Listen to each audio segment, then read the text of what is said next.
We prepared a step-by-step tutorial on how to generate a PDF document with data from Hubspot using PDF.co and Zapier. Here's the sample record with data from Hubspot. Let's start by making a Zap.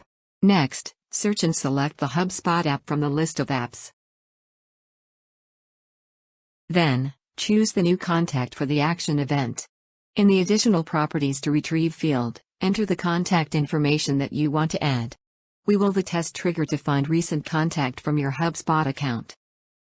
Now, we will add another app. Kindly select the PDF.co for the app event. Then, choose the Anything to PDF converter for the action event.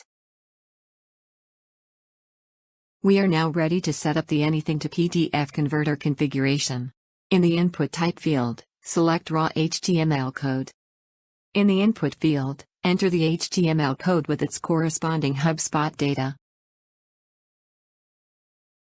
This data compose of name, email address, company name and stage.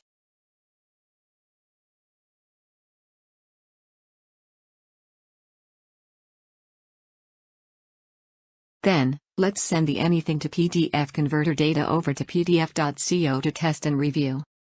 Great! Our test was a success. Kindly copy and paste the generated URL to view and download the PDF output. Here's the output of a generated PDF with Hubspot data. For more tutorials, you may visit our YouTube channel or on our website. Thank you for watching.